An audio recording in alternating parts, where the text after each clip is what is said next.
Misadventures of an Outdoorsy Diva is an adventure travel blog for women who love outdoor adventure, travel, foodie adventures, theme parks, and out-of-the-box activities.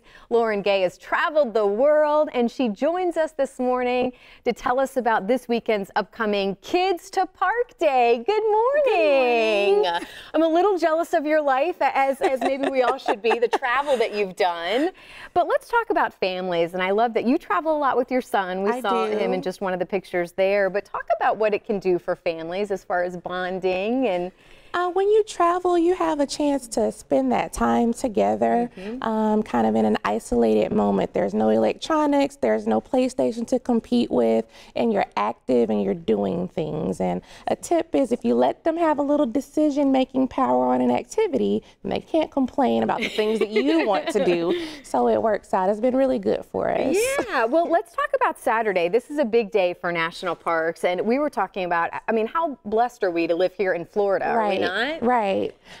So Saturday is actually Kids to Parks Day, and this is a day set aside to encourage families from National Park Trust to visit all of our parks. So our national parks, our local parks, our state parks, and actually I have an event for Tampa happening this Saturday at Hillsborough River State Park, and we want families, you know, to pledge on kidstoparks.org, and we're going to pledge our time that we're going to spend. So right now we're up to about 1 million families. No way! Yep. So what are you pledging? The amount of time you spend outdoors? You're just pledging that, you know, and you're going to spend time. It's not a hard, fast commitment, so there's no threats there if you don't make it out. But we want people sometime this weekend, you know, just to make a concerted effort to be outside with their families. I'm going to put you on the spot. We didn't really talk about this before, but what are some of your favorite parks here in the Bay Area? That's a good question. Right? I mean, obviously Hillsborough State Park. Well, Hillsborough River State Park is great because it's close, but they're the only park that has Class 2 rapids. So that's something. I didn't know that. They do. So that's really why I chose that one, because a lot of people don't know, and it's neat to see here in Florida. You can't paddle them, but you can look at them and listen to them. They're gorgeous.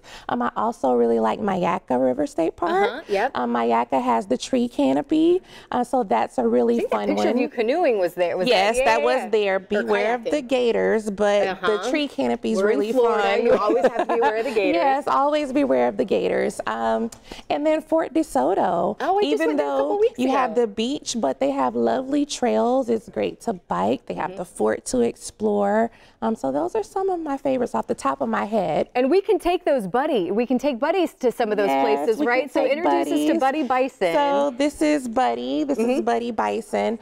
So National Park Trust, this is their mascot. Okay. So they encourage families to take Buddy with you on your trips to the parks, and then you'll post pictures. Buddy? Can we get him online? You can get Buddy online, actually, on kidstoparks.org. They actually sell Buddy, and then I'll have a few Buddies as giveaways if you're at the event on Saturday. And just use the hashtag Buddy Bison, and then we get to see where in the world Buddy goes. I love that. Well, you brought some things here this morning. I love that you kind of gave tips of saying, hey, let the kids have some decision making. Any other tips to kind of get families ready and inspired to get outdoors?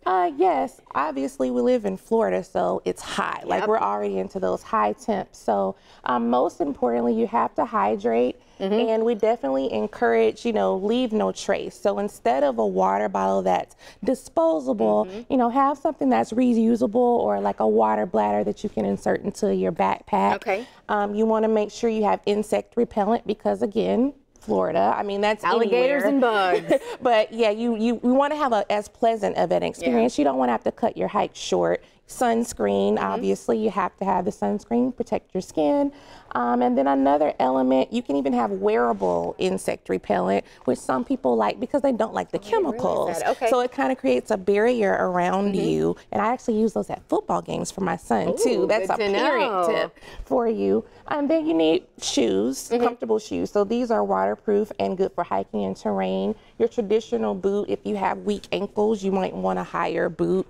Just because some of the trails have roots and rocks, and you want to be comfortable. You don't want your back to ache. If you don't have the right shoes, then it's not fun. Now, what about snacks? I have little ones at home. I feel like that's always my go-to. You do need snacks, and that's why you need a day pack of some kind. This one's actually good, you know, when you have multiple people you need to pack for, and you have your snack compartment. Yes, that's an absolute, that's a given. All right, I know, and I need Buddy Bison now. Well, we're going to put all the info on our website again. Awesome. Kids to Park Day, right? Kids to Park Saturday, Day. use that hashtag. Hashtag Kids to Park. You're going to be on social media too. Where can people find you? People can find me at outdoorsydiva.com. I'm Outdoorsy Diva everywhere, and then kidstoparks.org as well. All right. Well, thank you so much. I look forward to having you back and seeing where else you're going to travel to. That would be awesome. All right. Thank you so much.